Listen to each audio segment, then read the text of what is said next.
ఓం శ్రీం హ్రీం క్లీం గ్లౌం గం గణపతయే నమః వరవరద సర్వజనం మే వశమానయ స్వాహ. ఓం ఐం హ్రీం శ్రీం శ్రీమాత్రే నమః.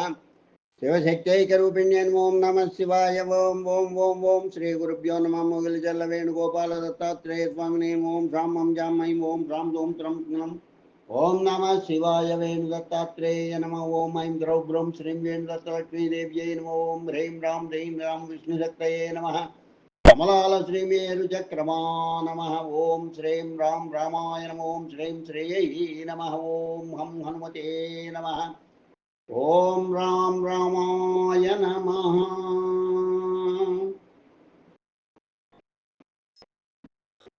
రామభక్త శ్రీ రంగన్న బాబు చరితం.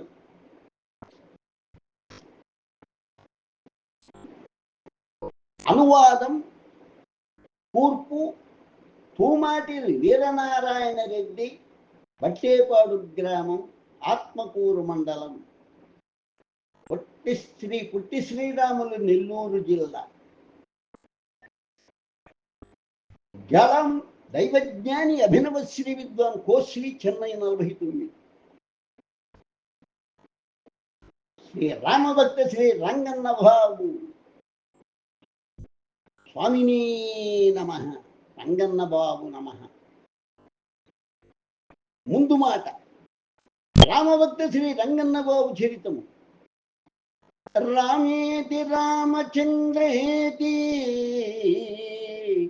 రామభద్రేతి వామను యావజ్జీవం జపం మత్యో జీవన్ముక్తో న సంశయః.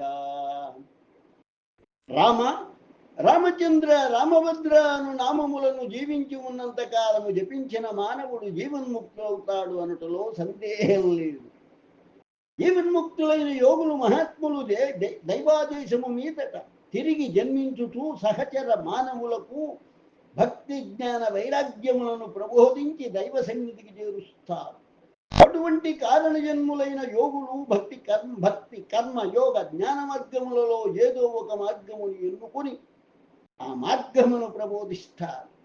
భక్తి యోగులలో పూర్వజన్మలోనే రామనామమును నిరంతరము జపించి జీవన్ముక్తుడై తిరిగి ప్రజలలో భక్తి మార్గము ద్వారా జ్ఞాన వైరాగ్యములను పెంపొందించడానికి జన్మించిన వారిలో ఒకరు శ్రీ రంగన్న బాబు గారు. రామపదానికి ఉత్పత్తి అర్థంగా రమంతే యోగిన అస్మిన్నతి ఇది రామ అని చెబుతారు.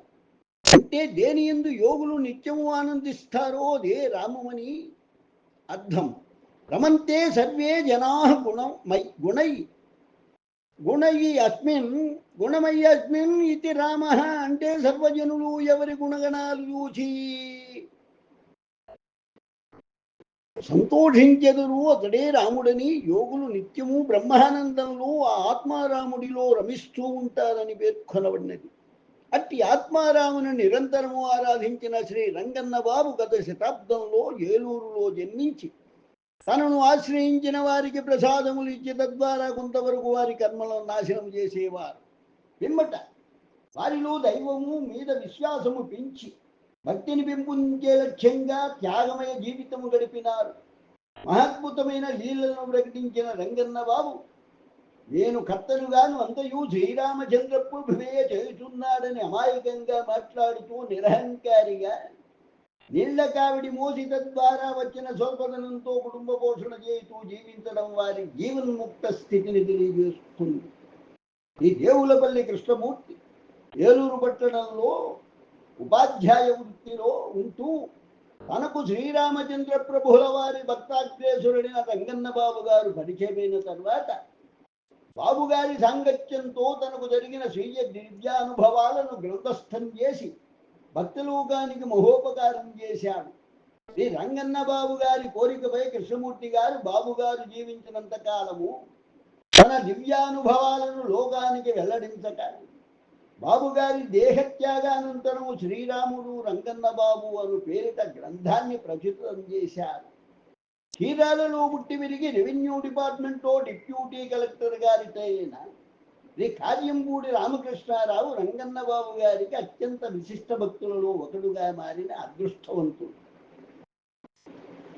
రామకృష్ణారావు గారు రంగన్న బాబు గారి దేహత్యాగానంతరము దేవులపల్లి కృష్ణమూర్తి గారిని పూర్తిదాయకంగా తీసుకొని తన స్వీయ అనుభవాలను ఇతర భక్తుల అనుభవాలను సేకరించి రంగన్న బాబు గారి చరిత్రం పేరిట ప్రచురితం చేసినారు. రంగన్న బాబు గారి ద్వారా జరిగిన దివ్యలీలను భక్తులను గ్రంథరూపేణ పరిచయం చేసి మహానుభావులు దేవులపల్లి కృష్ణమూర్తి, కార్యంపూడి రామకృష్ణారావు గారు భక్తుల హృదయాలలో శాశ్వత స్థానమును పొందారు. ఆనాడు రంగన్న బాబు గారిని కలిసిన మహాత్ములలో సాయినాథుని భక్తురాలైన పూలమ్మగా ప్రఖ్యాతి వహించిన తుండూరు కామేశ్వరమ్మ, ఎక్కిరాల వేదవ్యాస గారు, ఎక్కిరాల భరద్వాజ గారు గుంటూరులో రామనామ క్షేత్రాన్ని స్థాపించి రామనామాన్ని ఆంధ్రదేశమంతా వ్యాప్తి చేసిన శ్రీ రాగం ఆంజనేయులు గారు ముఖ్యులు. ఇంకను ఎందరో మహాత్ములు అవధూతలు బాబు గారిని కలిసి ఉంటారు. రంగన్న బాబు గారు మొదటి నుండి తనకు ఏమీ తెలియదని, అంతా శ్రీరామచంద్ర ప్రభువే చేయుచున్నాడని చెప్పుతూ గుప్తముగా ఉండటకు ఇష్టపడేవాడు. కావున పండితులు బహుళజనులు ఆయనను గుర్తించలేకపోయారు. శ్రీ రంగన్న బాబు గారు రామచరిత మానసము, హనుమాన్ చాలీసా వ్రాసిన భక్త తులసీదాసు గారి మరుజన్మ అని, భీషుణ్ణి అంశావతారమని శ్రీ హనుమాన్ గురుదేవుల సందేశమును శ్రీ ఎడవల్లి మురళీకృష్ణ మాకు తెలియజేయడంతో మన కళ్ళెదుట గుంటూరులో 1979వ సంవత్సరం దాకా జీవించి అనేక మంది భక్తులను అనుగ్రహించిన శ్రీ రంగన్న బాబు గారి సమగ్ర చరిత్రమును ఒక గ్రంథంగా ప్రచురితం చేసే సంకల్పము నాలో ఏర్పడినది. ఆ సంకల్పానుసారము శ్రీ దేవులపల్లి కృష్ణమూర్తి రాసిన శ్రీరాముడు రంగన్న బాబు అను గ్రంథంలోని విషయాలను, కార్యంపూడి రామకృష్ణారావు రాసిన రంగన్న బాబు చరితము అను గ్రంథంలోని విషయాలను, బాబు గారితో ఎక్కిరాల వేదవ్యాస గారి ఆశ్చర్యానుభూతులను, ఎక్కిరాల భరద్వాజ మాస్టర్ గారి అనుభూతులేగాక వారి శిష్యులైన నాటి విద్యానగరు విద్యార్థుల యొక్క వ్యక్తిగత అనుభూతులను సేకరించి ఒక సమగ్ర గ్రంథంగా కూర్పు చేసే భాగ్యము నాకు లభించడం జ్ఞానగుణవంజితుడైన శ్రీ హనుమాన్ గురుదేవుల అనుగ్రహమే కారణం. పరమ భాగవతోత్తముడైన శ్రీ రంగన్న బాబు గారి చరిత్రమును పారాయణ చేసిన ఎడల కర్మ నాశనముగునని హనుమంతుల వారు ఆశీర్వాదపూర్వక సందేశం ఇచ్చినందున భక్తుల పారాయణ సౌలభ్యమునకు ఈ గ్రంథాన్ని 12 అధ్యాయములుగా విభజించడం జరిగింది. హనుమ సందేశాన్ని నాకు నిలిపి ఈ గ్రంథ కూర్పుకు ప్రోత్సహించిన మిత్రుడు హనుమత్ ఉపాసకులైన శ్రీ ఎడవల్లి మురళీకృష్ణ గారికి నా హృదయపూర్వక ధన్యవాదములు. శ్రీ రంగన్న బాబు గారి సంపూర్ణ అనుగ్రహం పొందిన భక్తుల్లో ఒకరైన నోరి వెంకటేశ్వర్లు గారి మనువరాలు నోరి శేషసాయి గారి కుమార్తె అయిన శ్రీమతి వీసవాడి రామలక్ష్మి గారు తమ ఇంట ఉండిన రంగన్న బాబు చిత్రము రంగన్న బాబు వెంకటేశ్వర్లు గారికి ప్రసాదించిన బాలకృష్ణుని చిత్రము ఇవ్వగా మేము ఈ గ్రంథ కవర్ పేజీలో ముందు వెనుక ప్రచురించడం జరిగినది. మాకు లభ్యముగా ఈ చిత్రాలను ఇచ్చి మహోపకారం చేసిన శ్రీమతి వీసవాడి రామలక్ష్మి గారికి నా హృదయపూర్వక నమస్సుమాంజలు. ఈ గ్రంథ ప్రచురణకు ఆర్థిక సహాయం చేసిన అనేక మంది మిత్రులకు కృతజ్ఞతాపూర్వక అభినందనలు తెలుపుకుంటూ వారికి శ్రీరామచంద్ర ప్రభువుల వారి అనుగ్రహమున ఆయురారోగ్యములు కలగాలని, వారిలో జ్ఞాన సంపద పెంపొందాలని ఆకాంక్షించుతున్నాను. ఈ గ్రంథము జ్ఞాన జిజ్ఞాసువులకు, రామభక్తులకు ఆత్మానందానుభవం కలిగించుటకు ఉపకరించినచో మా కృషి సఫలీకృతమవుతుందని ఆశిస్తాను. ఇట్లు ఉమాటి వీరనారాయణ రెడ్డి.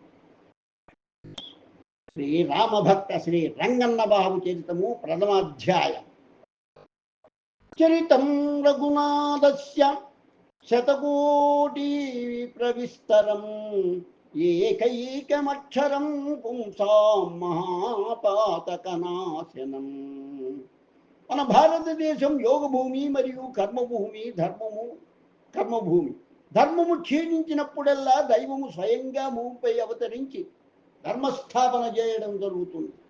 పరమాత్మ కొన్ని సందర్భములలో ప్రజలలో భక్తిని మేల్కొల్పడానికి మహాత్ములు, అవధూతులు, యోగులు మరియు సిద్ధపురుషులను భూమిపై జన్మింపజేసి వారి ద్వారా వేల మంది ప్రజలను తరింపజేస్తారు. అలాంటి మహాత్ములలో శ్రీ రంగన్న బాబు ఒకరు. ఎవరి రంగన్న బాబు? నల్లటి విగ్రహము, నుదుట భుజాలు, వట్టస్థలముపై ఊర్ధ్వపుండ్రాలు, ఎత్తిగట్టిన ధోవతి, ఓరా బన్నీను, భుజముపై తుండువ ధరించి అయ్యగారు అమ్మగారు అంటూ ప్రతి వారిని గౌరవంగా పిలిచేవారు. సామాన్యులలో సామాన్యుడుగా ఉంటూ చివరి వరకు నీళ్ల కావిడి మోసి జీవించుతూ నా గురువు కోదండరాముడని చెప్పేవారు. వీరి చేతులలోకి వేడి వేడి ప్రసాదాలు ప్రత్యక్షమవుతాయి. ఏకకాలంలో 9 ఇండ్లలో ఒకేసారి భోజనం చేసిన ఘనత ఆయనది. విమానాలు ఎక్కి ఉండకపోవచ్చును, కానీ మనోవేగంతో సంచరించడం ఆయన జీవితంలో సర్వసాధారణం. భూత భవిష్యత్ వర్తమానాలు ఆయనకు కరతలామలకం. అంతా చేసి శ్రీరామచంద్ర ప్రభు చేశాడు, నాకేమీ తెలియదని అంటూ రాముల వారి పట్ల తన సర్వస్వ శరణాగతిని చాటుకుంటారు. వారి దివ్య చరిత్రను తెలుసుకునే ముందు వారి పూర్వజన్మను ఒకసారి స్మరించుకుందాం. శ్రీమద్ రామాయణంలోని ముఖ్యమైన పాత్రల్లో విభీషణుడు ఒకరు. విభీషణుని ధర్మచింతన దూచిన అన్నగారైన రావణ బ్రహ్మ తన దగ్గర ఉంటే శ్రీరాముడి చేతిలో విభీషణులకు మృత్యువు తప్పదని గ్రహించి ఒక ప్రణాళిక ప్రకారం తన సోదరుని శ్రీరామచంద్రుని వద్దకు పంపడం జరిగినది. శ్రీరామచంద్రుని శరణు పొందిన విభీషణుడు రావణ వధానంతరము లంకాధిపతిగా రాజ్యమేలాడు. ధర్మము తప్పకుండా ఈయన రాజ్యపాలన కొనసాగించాడు. చివరి కాలంలో విభీషణుడును రామానుగ్రహం పొంది నిత్యముక్తుడై ఒక యోగిగా సన్యాసిగా జీవితాన్ని చాలించడం జరిగింది. విభీషణుడు సమీప భవిష్యత్తులో వచ్చే కల్కావతారము వెంట ఉండే 24 మంది సిద్ధపురుషుల్లో ఒకరు. సిద్ధపురుషులకు దివ్యమైన శక్తి ఉంటుంది. వారు సూక్ష్మ రూపంలో కానీ స్థూల రూపంలో కానీ ఉండగలరు. మరియు ఏదో ఒక శరీరాన్ని ఆవహించి తమ కార్యక్రమాన్ని నిర్వర్తించగలరు. అందులో భాగంగానే విభీషణుని అంశావతారంగా తులసీదాసు క్రీస్తు శకము 1498 సంవత్సరంలో జన్మించడం జరిగింది. తులసీదాసు తన లౌకిక జీవితాన్ని వదిలి ఆధ్యాత్మిక జీవనంలోనికి ప్రవేశించిన తరువాత వాల్మీకి మహర్షి తులసీదాసుకు దర్శనమిచ్చి రామతత్వాన్ని హనుమతత్వాన్ని దేశ భాషలో గ్రంథస్థము చేయమని కోరినాడు.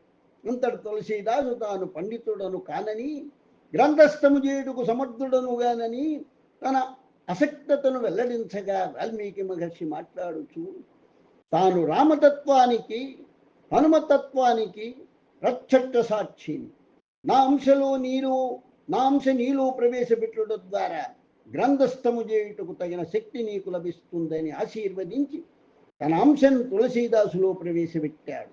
తరువాత తులసీదాసు రామచరితమానసము, హనుమాన్ చాలీసా దేశ భాషలో రాయగలిగారు.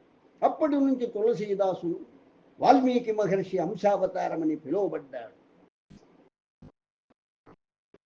వాల్మీకి అంశ కేవలం తులసీదాసులోనే ప్రవేశపెట్టబడలేదు. తులసీదాసుకు ముందు తరువాత కొందరు రామభక్తుల యందు వాల్మీకి మహర్షి అంశ ప్రవేశించి వారి ద్వారా రామభక్తిని ప్రచారం చేయుటకు తగిన శక్తిని ప్రసాదించిందని గమనించాలి. రామతత్వాన్ని హనుమద్భక్తిని కలియుగంలో ప్రచారం చేయడానికి తులసీదాసు తన జీవితాన్ని అంకితం చేశాడు. శ్రీరామచరిత మానసం, హనుమాన్ చాలీసా తులసీదాసు రచనలో ఇది ముఖ్యమైనది. హనుమద్భక్తునిగా రామానుగ్రహాన్ని పొందిన తులసీదాసు మరుజన్మలో రంగన్న బాబుగా తెలుగు నేలపై ఏలూరులోని ఒక వైశ్యుల కుటుంబంలో జన్మించాడు. తులసీదాసు అనుచరుల్లో కొందరు ఆంధ్రదేశంలో రంగన్న బాబుకు మిత్రులుగా, అభిమానులుగా, శిష్యులుగా జన్మించి రంగన్న బాబును ప్రత్యక్షంగా పరోక్షంగా సేవించి తరించారు. ఈ బూర్ల రంగన్న బాబు గారి తాతగారు ఒంగోలు జిల్లా పూర్వపు దర్శి తాలూకోలని ప్రస్తుతం తాళ్ళూరు మండలం రామభద్రాపురం గ్రామ వాస్తవ్యులు. వారు తన జీవనోపాధి కొరకు పశ్చిమ గోదావరి జిల్లా ప్రధాన కేంద్రమైన ఏలూరు వెళ్ళారు. వైశ్య కులస్థులైన బూర్ల పుల్లయ్య, జాలమ్మ అను పుణ్య దంపతులకు 4వ సంతానంగా రంగన్న బాబు 1895 సంవత్సరం చైత్ర పౌర్ణమి నాడు జన్మించారు. వీరికి 2 అన్నలు, 1 అక్క ఉండేది. వీరిది మిథున కులగోత్రం. చాలా బీద కుటుంబంగా ఉన్న తండ్రి పుల్లయ్య మోతే నారాయణరావు గారి గోతాల మిల్లులో పనిచేస్తూ కుటుంబ పోషణ చేసేవారు. రంగన్న బాబు పెద్దన్న కూడా మిల్లులో గోతాలు పుట్టే పని చేసేవాడు. రంగన్న బాబు తల్లి జాలమ్మ తన అక్కతో పాటు ఏదైనా కార్యాల పట్ల వంటలకు వెళ్ళి కుటుంబానికి సాయపడేది. రంగన్న బాబు చిన్న వయస్సులో అనగా 6-7 సంవత్సరముల ప్రాయంలో తల్లి స్వర్గస్సురాలైనది. రంగన్న బాబుకు అందరి పిల్లల మాదిరిగా తినుబండారాల మీద గుడ్డల మీద ధ్యాస ఉండేది కాదు. ప్రాథమిక విద్యను అభ్యసించకపోవడంతో నిరక్షరాశిగా మిగిలిపోయాడు. తన ఇంటికి సమీపమున ఒక చిన్న రామ మందిరం ఉండేది. రంగన్న బాబు చిన్నతనము నుండి ఆ మందిరములోకి వెళ్ళి శ్రీరామచంద్రుని హనుమంతుని దర్శించుకుని వచ్చేవారు. కాలక్రమేణా అది భక్తిగా మారినది. రంగన్న బాబు శ్రీరామచంద్రమూర్తిని తదేక దృష్టితో చూస్తూ తన్మయత్వం ఉండేవారు.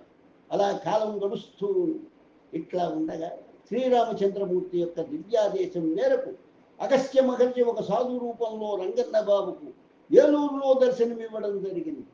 అతను అనేక పుణ్యస్థలాలు, నగరాలు, దేశాలు చూపిస్తాను, నాతో పాటు వస్తావా అని రంగన్న బాబుతో అంటే అతనితో పాటు వెళ్ళుటకు నిర్ణయించుకున్నాడు. దారి ఖర్చులకు తన సోదరి వివాహ నిమిత్తము తన తండ్రి దాచి ఉంచిన 700 రూపాయలు ఇంట్లో నుంచి తీసుకొని ఇంట్లో వారికి చెప్పకుండా సాధువుతో పాటు రంగన్న బాబు వెళ్ళడం జరిగింది. అప్పుడు రంగన్న బాబు వయస్సు 13 సంవత్సరాలు మాత్రమే. వారు మన దేశంలోని ముఖ్యమైన ప్రదేశాలను దర్శించారు. మొదటగా బాపట్లలోని ఈ భావనారాయణ స్వామి దేవాలయంలోనికి వెళ్ళి స్వామిని దర్శించుకొని అక్కడి నుంచి ఇద్దరు దేశయాత్రకు బయలుదేరారు. కాశీలోని తులసీదాస్ మందిరం చేరి అక్కడ 12 రోజులు ఉన్నారు. అక్కడ రంగన్న బాబు గారికి హనుమ దర్శనమివ్వగా రంగన్న బాబు ధ్యాన నిమగ్నులయ్యారు. అక్కడ నుంచి అగస్త్య మహర్షి ఆదేశంతో రంగన్న బాబు సాధువులు కొందరు తోడురాగా పూర్వము బ్రహ్మదేశమని పిలువబడిన బర్మాదేశమునకు బయలుదేరారు. మధ్యలో అనేక పుణ్యక్షేత్రములను పవిత్రతను దర్శించు రంగన్న బాబు బ్రహ్మదేశము చేరారు. బ్రహ్మదేశంలో ఆదిశేషుని తపోక్షేత్రములో రంగన్న బాబుకు శ్రీరామచంద్రమూర్తి దర్శనమిచ్చి స్వయంగా శ్రీరామ తారక మంత్రం ఉపదేశించారు. బర్మాదేశంలో మాండలే నగరానికి తూర్పున సానుకొండల్లో ఆదిశేషుని తపోక్షేత్రం గలదు. ప్రస్తుతం ఆ క్షేత్రంలో స్నేక్ పగోడా పేరుతో బౌద్ధ ఆరామము నిర్మించబడి ఉన్నది. పగోడలో కొన్ని వందల సంవత్సరముల నుంచి కొండ చిలువలు ఉన్నాయి. అవి బుద్ధుని విగ్రహానికి చుట్టుకొని ఉంటాయి. అక్కడ నుంచి అనేక క్షేత్రములను సందర్శిస్తూ కాంచీపురం చేరారు. కాంచీపురం క్షేత్రము దర్శించి స్వగ్రామం బయలుదేరారు. దాదాపు 1 సంవత్సరం 8 నెలల కాలం పాటు దేశయాత్ర పూర్తి చేసుకొని తిరిగి తన స్వగ్రామమైన ఏలూరుకు కొందరు సాధువులు తోడురాగా ఒక భక్త యోగిగా ఇంటికి విచ్చేశారు. అతి స్వల్పకాలంలోనే రంగన్నకు హనుమంతుడి పూర్ణ అనుగ్రహం లభించింది. హనుమంతుల వారు పిలిస్తే పలికేవారు. తర్వాత హనుమంతుల వారు రంగన్న బాబు శరీరమును ఆలంబనంగా చేసుకుని దివ్య లీలను ప్రదర్శించడం ప్రారంభించడం జరిగింది. అప్పటికే రంగన్న బాబు గారికి తన లోపల నుండి ఏదో శక్తి పనిచేస్తున్నదని, తన ప్రమేయం లేకుండా కార్యములు జరిగిపోతున్నాయని అవగాహన అయింది. కొంతకాలానికి హనుమంతుల వారి తన దేహంలో నుండి తనను నడిపిస్తున్నారని అర్థం చేసుకున్నారు. ఈలోగా రంగన్న బాబు కోసం పుల్లయ్య వెతికి వేశారా. తన కుమారుడైన రంగన్న బాబు ఇంటికి రావడంతో పుల్లయ్య అపరిమిత ఆనందం చెందారు. ఒక యోగిగా ఇంటికి తిరిగి వచ్చిన రంగన్న బాబు కుటుంబ బాధ్యతలను స్వీకరించి సర్వకాల సర్వావస్థల యందు శ్రీరామనామ స్మరణలో ఉంటూ అంతర్ముఖులయ్యేవారు. అయినప్పటికీ మనతో మాట్లాడుతూ అన్ని పనులు చేసేవారు. నా నిద్ర 5 నిమిషాలే అని రంగన్న బాబు అనేవారు. రంగన్న బాబుకు 15 సంవత్సరాలు వచ్చాయి. ఏ అంగడిలో అయినా గుమాస్తాగా చేర్చాలంటే రంగన్న బాబుకు చదువు రాదు. కావున పుల్లయ్య తన కుమారుడైన రంగన్న బాబుకు తనను పనిచేసే గోతాల మిల్లులో నీళ్ల కాబడి మోసే ఉద్యోగం ఇప్పించాడు. భవిష్యత్తులో అందరి బాధలు మోసే మహనీయునకు భగవంతుడు ఎంత చక్కటి ఉద్యోగం ఇచ్చాడో చూడండి. ఎవరితో సంబంధం లేకుండా ఏకాగ్రంగా రామనామం చేసుకునే అవకాశం రంగన్న బాబుకు భగవంతుడు కల్పించాడు. మంచి ఉద్యోగం కావాలనే వెంపర్లాడే వానికి ఇది గొప్ప పాఠం. ఏదైనా భగవంతుడి సేవే అనే భావంతో ఆ పని నామస్మరణలతో జోడించి చేసినప్పుడు మనం భగవంతునికి దగ్గరమవుతాం. భగవంతుడిచ్చిన దానికి అసంతృప్తి చెందితే దైవానికి దూరం అవుతాము. నారద ప్రోక్త నవవిధ భక్తి మార్గములైన శ్రవణం, కీర్తనం, మరణం, పాదసేవనం, అర్చనం, వందనం, దాస్యం, సఖ్యమాత్మ నివేదనం. వీటిలో దాస్యభక్తిని ప్రామాణికంగా తీసుకున్న హనుమంతుల వారి మాదిరిగా రంగన్న బాబు కూడా సదా తనను శ్రీరామచంద్ర ప్రభువు గారి సేవకుడని భావించుతూ శరణాగతి చెందిన మహాత్ముడు. ఏ పని చేసినా అందరూ తినేది ఆకలి పట్టెడన్నం మాత్రమే, ఆకలికి పట్టెడన్నం మాత్రమే. అసంతృప్తి నిర్మూలనమై భగవంతుని తృప్తిపరచడమే ధ్యేయమైతే దైవానికి మనకు చక్కటి బాంధవ్యం ఏర్పడుతుంది. ఆ పైన మనకు కావలసినది ఏమీ ఉండదు. రంగన్న బాబు నీళ్ల కావిడితో నీళ్లు తెచ్చిన పిమ్మట మిగతా సమయంలో ఏ పనులు చేసినా వాటిని సదా శ్రీరామచంద్ర ప్రభువుకు అర్పించి చేస్తూ ఉండేవారు. హనుమంతుల వారు రంగన్న బాబు శరీరాన్ని ఆవహించుకొని అనేక దివ్యలీలలు చేయడంతో రంగన్న బాబు గారిని హనుమావతారమని కూడా చెప్పవచ్చు. ఈ కలియుగంలో స్మరణమాత్ర సంప్రసన్నుడైన ఆంజనేయ స్వామి 108 మంది సిద్ధపురుషుల ద్వారా భక్తితత్వాన్ని రామతత్వాన్ని ప్రచారం చేస్తున్నారు. అట్టి వారిలో శ్రీరంగన్న బాబు ఒకరు. హనుమంతుల వారు రంగన్న బాబు శరీరంలో ఉన్నంత వరకు, రంగన్న బాబు శరీరంలో ఉన్న తులసీదాసు జీవాత్మ దివ్య శరీరము ధరించి యోగ స్థితిలో సమాధిలో ఉండిపోయినది. తను తులసీదాసును స్మరణకు తులసీదాసును స్ఫురణ కూడా పోయినది. శ్రీరామచంద్రమూర్తి రంగన్న బాబు ఏది కోరితే అది అనుగ్రహించేవారు. వీధులలోని లాగుడు బండ్లను భుజాలతో ఎత్తడం, కాటారాళ్లను తాళ్లతో గట్టి పళ్లతో పైకి ఎత్తడం వినోదంగా చేసేవారు. నిత్యము సూర్యోదయ పూర్వమే లేచి బావి వద్ద తన వయస్సు ఎన్ని ఏళ్లు ఉంటాయో అన్ని బిందెలు నీళ్లను చేరి స్నానం చేసేవారు. సాయం సమయంలో కూడా బావి వద్దనే అదే విధంగా స్నానం చేసేవారు. రంగన్న బాబు గారికి 18వ ఏట లక్ష్మీదేవమ్మతో వివాహమైంది. వీరికి 3 కుమారులు, 2 కుమార్తెలు కలిగారు. నిరంతరము మానసికంగా రామనామ జపం చేసి రంగన్న బాబు ఆలోచన స్రవంతిని అరికట్టి శ్రీరామచంద్ర ప్రభు దర్శన భాగ్యాన్ని, తదనంతరము ఆత్మసాక్షాత్కారాన్ని పొంది భక్తయోగిగా మారారు. ఆలోచన స్రవంతిని అరికట్టిన రంగన్న బాబుకు శ్రీరామచంద్ర ప్రభువు వేళకు ఆహారం అందించేవారు. ఇతరుల ఆలోచన స్రవంతిని, వారి పుణ్యకర్మ దుష్కర్మలను చూడగలిగే జ్ఞాన దృష్టి రంగన్న బాబులో సంపూర్ణంగా వికసించినది. ఏకకాలంలో అనేక శరీరాలను ధరించగలిగి అనేక మంది భక్తులను ఏకకాలంలో తన దర్శనాన్ని ప్రసాదించేవారు. నిరహంకారులై సదా శ్రీరామచంద్ర ప్రభుని స్మరించుతూ తనకు ఏమీ తెలియదని చదువులేని పిచ్చి ముండావాడినని అంటూ అన్నియు శ్రీరామచంద్ర ప్రభు చేస్తున్నాడని అనేవారు. మిల్లులో ఏ యంత్రం ఎట్లా పనిచేసేది ఆయనకు క్షుణ్ణంగా అవగాహన అయ్యేది. మానవ దేహాన్ని మిల్లులోని యంత్రాలతో సరిపోల్చి చెబుతుంటే చదువుకున్న శాస్త్రవేత్తకు కూడా అంతటి పరిజ్ఞానం ఉంటుందా అని సందేహం వచ్చేది. ఎవరైనా సమస్యతో రంగన్న బాబును ఆశ్రయించి తమ అడ్రస్ రాసి చీటీ ఇచ్చేవారు. రంగన్న బాబు ఆ సమస్యను శ్రీరామచంద్రమూర్తికి నివేదించి తగిన పరిష్కారం అద్భుతంగా చెప్పేవారు. అనేక మంది శ్రీరామచంద్ర ప్రభుని అనుగ్రహంతో రంగన్న బాబు ద్వారా తమ సమస్యలను పరిష్కరించుకున్నారు. రాముడికి చీటీ, ఫ్యాక్టరీలోని భారీ మిషన్ లోపాన్ని సరిచేయించుట. ఆ రోజుల్లో అనేక మంది భక్తులు, ఆఫీసర్లు, పండితులు అన్న భేదం లేకుండా తమకు ఏదైనా సమస్య ఎదురైనప్పుడు రంగన్న బాబు వద్దకు వచ్చి శ్రీరామచంద్ర ప్రభువుకు తమ గురించి ఒక చీటీ వ్రాసి స్వామివారి ఆదేశములను కనుక్కోమని ఇచ్చిన చీటీలు 100కు పైగా ఉండేవి. చీటీలో ఆ వ్యక్తి పేరు, అడ్రస్ తప్ప సమస్య గురించి ఏమీ ఉండదు. రంగన్న బాబు మాత్రం ప్రతి చీటీని చంద్ర ప్రభువుకు చూపించి ఆ వ్యక్తి సమస్య గురించి నివారణ మార్గం అడిగి వారి ఆదేశాలను ఆ చీటీలోని వ్యక్తికి తెలిపేవారు. రంగన్న బాబు మిల్లులో ఎప్పుడూ పనిచేయకపోయినా ఏ యంత్రం ఏ పని చేసేది ఆయనకు క్షుణ్ణంగా అర్థమయ్యేది. బీహార్లోని ఒక ఫ్యాక్టరీలో ఆ రోజుల్లో 20 కోట్లు ఖర్చు పెట్టి జర్మనీ నుంచి దిగుమతి చేసుకున్న భారీ మిషనరీలో రిపేరు వచ్చి పని నిలిచిపోయింది. యంత్రాన్ని ఎవరు పరిశీలించినా దానిలో సమస్య ఏమిటో అంతు చిక్కలేదు. అప్పటికి వారం రోజులైనా ఇంజనీర్లు యంత్రాన్ని రిపేర్ చేయలేకపోయారు. ఆ ఫ్యాక్టరీలో పనిచేసే ఒక పెద్ద ఇంజనీరు రంగన్న బాబుకు తమ పేరును చీటీపై వ్రాసి యంత్రంలోని లోపంపై శ్రీరామచంద్రుని ఆదేశాలు తెలుసుకున్నట్టు కొరకు సమర్పించారు. కల్లవారి రంగన్న బాబు శ్రీరామచంద్ర ప్రభువుకు చీటీ చూపించి తెలుసుకున్న పరిష్కారమును ఆ ఫ్యాక్టరీ ఇంజనీరుకు తెలిపారు. ఆ ఇంజిన్ లోపల తిరిగే ఒక ఇరుసు కొత్త ఉండే ఒక ముళ్ళ చక్రంలో ఇనుప గోళీ చిక్కుకొని యంత్రం ఆగిపోయినది. గవర్నరు అన్న యంత్ర భాగాన్ని తీసి బాల్ బేరింగ్ను సరిచేస్తే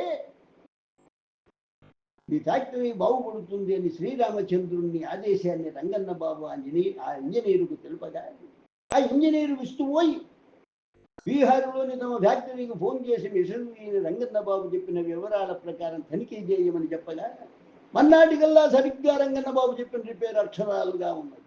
ఇంజనీరింగ్ వివరాలను ఎంతో క్షుణ్ణంగా తెలిసిన ఇంజనీర్ వలె శ్రీరామచంద్ర ప్రభు చెప్పడం ఏమిటి అని ఆశ్చర్యపడి ఆ ఇంజనీర్ రంగన్న బాబుకు సాష్టాంగ నమస్కారములు చేసి సెలవు తీసుకున్నాడు. ఇలాంటి వారు వందల సంఖ్యలో తమ సమస్యలకు రామచంద్ర ప్రభు సలహా సమాధానాలు రంగన్న బాబు నుండి విని ఆనందంతో వెళ్ళిపోయేవారు. రంగన్న బాబు నిత్యము శ్రీరామచంద్రమూర్తితో మాట్లాడేవారు. రోజు 4-5 మైళ్ళ దూరం నడిచేవారు. ప్రతిరోజు ఉదయం సాయంత్రం కూడా దేవాలయానికి వెళ్ళేవారు. వీరు ఏ దేవాలయానికి వెళ్తారో ఆ భగవంతునికే తెలియాలి. శ్రీరాముని ఆజ్ఞతో వారి సంచారం ఉంటుంది. ఎవరైనా ప్రసాదం అడిగితే అది వారి అదృష్టాన్ని బట్టి ఉంటుంది. ప్రాప్తం ఉంటే లభిస్తుంది, లేకపోతే లేదు. మాకు ప్రసాదం ఇవ్వండి అని ఎవరైనా పలుమార్లు అడిగితే రాముడు ఇస్తే నేను ఇస్తాను అని అంటారు. ఎవరైనా ఎప్పుడైనా తమ కష్టములు చెప్పుకున్నట్టుకు వస్తే అందరివి వింటారు. కానీ స్వామి ఏమైనా చెప్తే చెప్తాను, నాకు మాత్రం ఏమీ తెలియదని అంటారు. రంగన్న బాబు గారు చాలా నిరాడంబరు. ఒక చిన్న పంచకట్టు మోకాళ్ళ వరకు కట్టుకొని పైన కండువా వేసుకుంటారు. అందరినీ అయ్యగారు అమ్మగారు అని పిలుస్తూ ఉంటారు. నేనేమీ దేవుణ్ణిగాను, నేను మీ ఊటి మనిషినేనంటూ ఎవరైనా పండ్లు ఇస్తే అందరికీ మంచి పెట్టమంటారు. రంగన్న బాబు వాక్కు శ్రీరామచంద్ర ప్రభు యొక్క వాక్య అని కొందరు భక్తులకు విశ్వాసం. కుదరణంతో వారు షడ్రసోపేతమైన భోజనాలు సమర్పించేందుకు ముందుకు రాగా వారి ఇండ్లకు వెళ్ళుటకు ఇష్టపడరు. ముందుగా చెప్పితే ప్రత్యేక వంటకాలు చేస్తారని భావించి రంగన్న బాబు ఎవరికి చెప్పకుండా తనకు నచ్చిన వారి ఇంటికి వెళ్ళి ఆకలి తీర్చుకుంటారు. ఎంత గొప్ప అద్భుతం భావించినా, ఎంతమందికి జబ్బులు నయం చేసినా, ఎందరి సమస్యలు తెచ్చినా, ఎందరికి సిరి సంపదలు ప్రసాదించినా, ఎందరికి సంతానం ప్రసాదించినా అది అంతా శ్రీరామచంద్ర ప్రభువుల వారిదయ, నీ ప్రాప్తం అని నిరహంకారిగా అంటారు. ధన ప్రసక్తి వీసవంతైనా ఉంచుకోరు. నేను శ్రీరామచంద్రుల వారి సేవకుడను, వారు చెప్పిన పని చేయడమే నాకు తెలిసినది. ఈ వారు పని చేయమని నన్ను ఆదేశిస్తే ఆ పని చేసే శక్తిని కూడా ప్రభువుల వారే ఇవ్వాలి అని రంగన్న బాబు అనేవారు. మిల్లులో నీళ్ల కాబడి మోస్తూ ప్రతిఫలంగా వచ్చే అతి కొద్ది జీవితాన్ని కుటుంబ పోషణకు వినియోగించేవారు.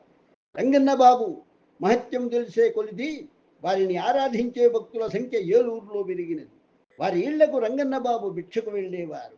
వారు చేసే భిక్ష చిత్రంగా ఉండేది. ఒక సంచి తీసుకుని తన భక్తుల అంగళ్ళ వద్దకు వెళ్ళగా వారు శనగలు, బెల్లం, బొరుగులు, మిఠాయి అందులో సమర్పించేవారు. ఆ సంచి తెచ్చి దేవాలయంలో భగవంతునికి నివేదన చేసి అందరికీ ప్రసాదంగా పంచేవారు. భగవంతునికి సమర్పించినప్పుడు తలుపులు మూయించి 10 నిమిషాలు ఆగి తలుపులు తీసి చూస్తే కొంత ప్రసాదము తీసుకున్న గుర్తులుండేవి. రంగన్న బాబు గారి 3 కుమారులు, 2వ కుమార్తె ఏలూరులో ఉండేవారు. పెద్ద కుమార్తెను గుడివాడ దగ్గర గండిపూడివాసికి ఇచ్చి వివాహం చేయడంతో ఆమె గండిపూడివాసి అయింది. రంగన్న బాబు నిరంతరము శ్రీరామనామ స్మరణ చేస్తూ తన గురువు కోదండరామస్వామి అని చెప్పేవారు. ఏ వాహనము ఎక్కకుండా గ్రామమంతా తిరిగేవారు. ఉదయం సాయంత్రం ఏదో ఒక మందిరానికి వెళ్ళేవారు. ఎవరికి ప్రసాదం ఇచ్చినా, ఎవరింటికి వచ్చి వెళ్ళినా అదంతా తన గురువు గారి ఆజ్ఞ అని చెప్పేవారు. ఎవరైనా స్వామి మా గ్రామానికి రండి అని ఆహ్వానించిన నాదేమీ లేదు, గురువు గారైన శ్రీరామచంద్ర ప్రభు చెబితే వస్తాను అని అనేవారు. ఎవరైనా తమ కష్టములు చెప్పుకుంటే ఎంతో సానుభూతితో వింటారు. శ్రీరామచంద్ర ప్రభువు మీ కష్టాలు తీరే మార్గం చెబితే మీకు చెబుతాలే అని అనేవారు. శ్రీ రంగన్న బాబు గారికి చదువు రాదు, కావున ఎవరైనా వీరికి ఉత్తరం రాస్తే దాన్ని ఇతరుల చేత చదివించుకునేవారు. కూలివారి జీవనానికి పూచి. ఆ రోజుల్లో ఏలూరులో ఉన్న జూటు మిల్లులో చాలా మంది కూలీలు పనిచేస్తుండేవారు. మిల్లు యాజమాన్యానికి కూలీలకు అభిప్రాయ భేదములు వచ్చి మిల్లు మూసివేశారు. కూలీలకు పని లేక జీవనానికి ఇబ్బందులు పడుతుంటే ఈ విషయం రంగన్న బాబు గారి దృష్టికి రాగా ఎలాగైనా శ్రీరామచంద్ర ప్రభువుల వారికి చెప్పి మిల్లు తెరిచేటట్లు సంకల్పించింది. కానీ బాబు గారి ప్రయత్నం సులభతరం కాలేదు. అంతటి రంగన్న బాబు గారికి పట్టుదల వచ్చినది. మిల్లు పునఃప్రారంభించి కూలీలందరికీ జీవనోపాధి కలిగే వరకు 1 పూట మాత్రమే భోజనం చేసి 2వ పూట ఉపవాసం చేయాలని రంగన్న బాబు నిర్ణయించుకొని అట్లు కొన్ని రోజులు చేయగా శ్రీరామచంద్ర ప్రభు రంగన్న బాబుకు అభయమిచ్చి ఉపవాస దీక్షను వాన్పించి మిల్లును తిరిగి ప్రారంభింపజేసిరి.